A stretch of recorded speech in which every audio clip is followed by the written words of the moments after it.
नमस्कार, मैं हूँ नई दिल्ली में और नई दिल्ली के कनॉट प्लेस एरिया में हूँ मैं। और हमारे साथ हैं हरपाल जी, जो कि सोशल एक्टिविस्ट हैं। सर, लगातार आप दिल्ली का माहौल देख ही रहे हैं और देख भी रहे हैं कि जिस तरीके से अब चुनाव आने वाले हैं और चुनाव जो हैं उनकी डेटें भी जो हैं डिक्लेयर हो चुकी हैं। तो चुनावी माहौल होना चाहिए, उस हिसाब से हम देखा जाए तो दिल्ली का माहौल जो है वो थोड़ा सा अलग ही हो रहा है। उधर हम देखें तो नेताओं की बात करें, बीजेपी ब्लेम लगाती है आम आदमी पार्टी पे, आम आदमी बीजेपी पे लगा रही है, कांग्रेस बीजेपी पे लगा रही है, वो उन पे लगा रहे हैं। मतलब ये माहौल जो क्रिएट हो चुका है उसके बारे में आप क्या कहना चाहेंगे, क्योंकि आप एक्टिविस्ट हैं, वो भी सोशल एक्टिविस्ट। देखिए, मेरा आपके चैनल से पूरे देशवासियों को ये कहना है कि जिस तरह से भारतीय जनता पार्टी के जो लोग हैं, जिस तरह से देश की जनता को गुमराह करने का काम कर रहे हैं, इस तरह से ये जो षड्यंत्र भारतीय जनता पार्टी का 2024 आने वाले चुनाव में नहीं चलने वाला है। देखिए, जब भी हमारे देश में क्रांति जब भी शुरू हुई है, हमारे देश के अंदर कितने नेता ऐसे हैं जो जेल में गए हैं। देवीलाल जी से लेके, चरण सिंह से लेके, राकेश टिकैत से लेके और इंदिरा गांधी, जवाहरलाल नेहरू। देखिए, जेल में जाना कोई बड़ी बात नहीं है। जेल से क्रांति पैदा होती है। अगर ये मानते हैं कि भारतीय जनता पार्टी के लोग, जो भारतीय जनता पार्टी के जो लोग ये जनता के अंदर जो भ्रम फैलाना चाह रहे हैं कि भ्रष्टाचारी को जेल में डाला जाए, भ्रष्टाचारी को जेल में डाला जाए, भाई ठीक है, भ्रष्टाचारी को जेल में डाला जाए, हम भ्रष्टाचारी के बिल्कुल खिलाफ हैं, लेकिन भ्रष्टाचारी को उस समय पर डाला जाए जब डेमोक्रेसी, लोकतंत्र और संविधान बचाने की अगर जो बात आती है, अगर कोई उसकी आवाज़ उठाता तो चुनाव के टाइम पे तुम भ्रष्टाचारियों को जेल में डालोगे तो तुम्हारा जांच तो सर भाई कई सालों से चल रही थी ना। देखिए, जांच चलने का विषय अलग है और सीबीआई ईडी का मामला अलग है। देखिए, मैं कहना चाह रहा हूँ आप मीडिया की तरफ से, मीडिया के चैनलों की तरफ से, कि जिस तरह से ये हथकंडा भारतीय जनता पार्टी ने एंड मौके चुनाव पे ये साधने का काम किया है, मैं नहीं मानता कि पब्लिक जो है ना इनके बहकाव में आएगी। केजरीवाल एक पढ़ा लिखा नेता है और वो दिल्ली का 3 बार चीफ मिनिस्टर है और पूर्ण बहुमत की दिल्ली में उसकी सरकार है। और मैं आपको एक और बात बता देता हूँ, ये केजरीवाल जी को जो सज़ा का जो प्रावधान मिला है भारतीय जनता पार्टी से, वो इसलिए मिला कि अगर भारतीय जनता पार्टी के साथ अगर केजरीवाल जी चले जाते, डेमोक्रेसी और संविधान को खतरे में कर देते, तो शायद अरविंद केजरीवाल जी को बाहर रखा जाता। जैसे मैं कहना चाहता हूं कि एक इंडिया गठबंधन का जो पहल हुआ है, जो इंडिया गठबंधन में जिन लोगों ने इंडिया गठबंधन एयरलाइंस के साथ मिलकर पार्टनरशिप कर चुनाव 2024 में डेमोक्रेसी, लोकतंत्र बचाने के लिए चुनाव लड़ रही है, तो उसमें बीजेपी सरकार बिल्कुल बौखलाई हुई है। और मैं आपको एक और विषय बता देना चाहता हूँ कि बार बार जो ये ईडी के जो नोटिस दे रहे थे केजरीवाल जी को, समय और तारीख तो बहुत पुरानी थी कि आप उस टाइम पे केजरीवाल जी को अंदर करते, क्योंकि एंड मौके पर जब चुनाव की समय और तारीख निर्धारित हो चुका है और उसके बाद आप जिस तरह से प्रशासनिक का दुरुपयोग कर रहे हो, ये जनता भली भांति आपके बारे में अच्छा जानती है। जनता बदलाव चाहती है, जनता बदलाव के साथ साथ में डेमोक्रेसी और संविधान को बचाने की बात करती है।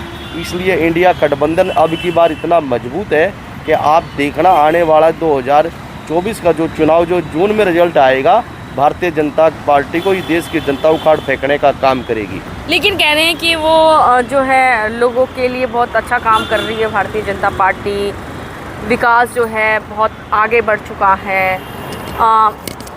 युवा भी चाहता है कि जो राम को लाए हैं हम उनको लाएंगे, कई युवाओं का ये कहना है।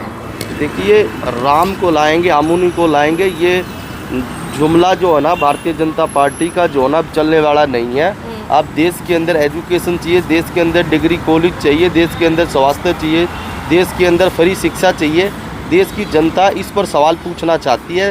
राम मंदिर की आस्था को लेकर, ये देश की राम की आस्था है, देश का राम मंदिर पूरे देश का मंदिर है, ना कि ये भारतीय जनता पार्टी का जुमला मंदिर है।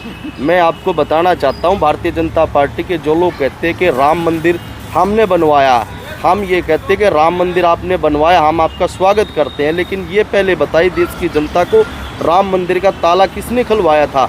ये लोग भूल चुके हैं। जुम्मा 4 दिन ये जनता को बहकाने का काम कर चुके। जो लोग इनकी बहकाई में आ चुके हैं वो लोग इनका बिल्कुल भी जनता, इनकी जनता के बीच में जब ये लोग जाएंगे तो जनता इनसे पूछेगी कि आप लोग जो राम मंदिर का जो जुमला लेके लोगों के बीच में आ रहे हैं, लोग इनसे विकास की बात करेंगे, रोजगार की बात करेंगे, शिक्षा की बात करेंगे और महिलाओं की बात करेंगे। मैं पूछना चाहता हूँ, प्रधानमंत्री जी देश की राजधानी दिल्ली में रहता है, क्या प्रधानमंत्री नरेंद्र मोदी जी का, हम माननीय प्रधानमंत्री का हम स्वागत करते हैं। भारतीय राष्ट्रीय कांग्रेस पार्टी ने इतना विकास करवाया है दिल्ली के अंदर, शीला दीक्षित ने जो विकास करवाया है, उनमें अगर मोदी जी ने अगर 5 काम दिल्ली में गिनवाए होते तो देश की जनता दिल्ली में इसको माफ़ कर देती भारतीय जनता पार्टी को, क्योंकि भारतीय जनता पार्टी को 3 बार दरकिनार कर दिया गया है। वो किसने किया है? वो दिल्ली की जनता ने किया कि दिल्ली की जनता ने विश्वास नहीं है भारतीय जनता पार्टी पर। अगर भारतीय जनता पार्टी अगर दिल्ली के अंदर ये हथकंडा अपना के और देश में एक मैसेज भेजना चाहती है तो दिल्ली में जहाँ प्रधानमंत्री बैठते, दिल्ली के 5 गांव गिनवा दीजिए, मैं आपको चुनौती देता हूँ। अब की कह रहे 400 पार। देखिए ये 400 पार नहीं है, ये मुझे नहीं लगता कि 400 पार का जो जुमला है इनका, मुझे नहीं लगता ये 100 का आंकड़ा या 2.5 का आंकड़ा भी ये छू पाएंगे।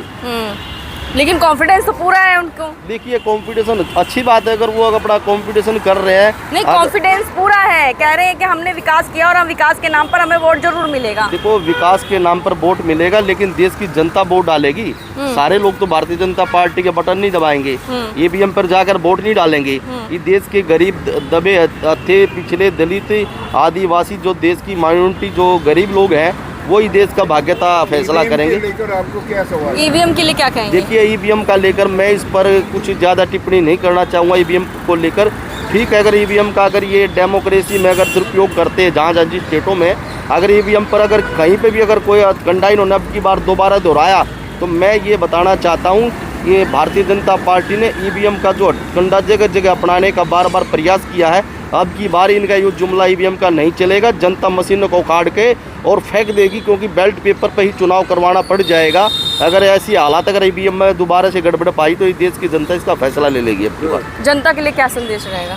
जनता के लिए मेरा ये संदेश है कि देश की जनता ने अपने डेमोक्रेसी संविधान को बचाने के लिए अपना मत का प्रयोग इस तरीके से करना है जो देश के अंदर विकास भी कराए और सर्वस्वायत्त जो सर्व समाज की बात करे, जो देश को तोड़ने की बात ना करे, देश को जोड़ने की बात करे, उस पर जनता की मोहर जो लगेगी वो देश के आम नागरिक को वोट देकर पार्लियामेंट, लोकसभा में पहुंचाएगी देश की जनता, और वहां से हमारा एक प्रधानमंत्री चुना जाएगा। प्रधानमंत्री अब की बार वो आएगा देश का जो लाल किले की धरती से दाड़ेगा और देश की जनता को बताएगा इन भारतीय जनता पार्टी के लोगों ने कितना घोटाला किया है। ये भारतीय जनता पार्टी के जो लोग इसलिए घबराए हुए हैं कि 2024 में अगर हमारी सरकार नहीं आई, हम तो ईडी और सीबीआई को देते हैं भ्रष्टाचारियों को, लेकिन अब की बार देश का प्रधानमंत्री ऐसा आएगा, भारतीय जनता पार्टी के लोगों ने जो घोटाला किया है वो देश का जो प्रधानमंत्री है वो जनता के बीच में उस भ्रष्टाचारी को भेजेगा। उसका सबक जो है ना जनता सिखाएगी, ना कि कोर्ट सिखाएगा।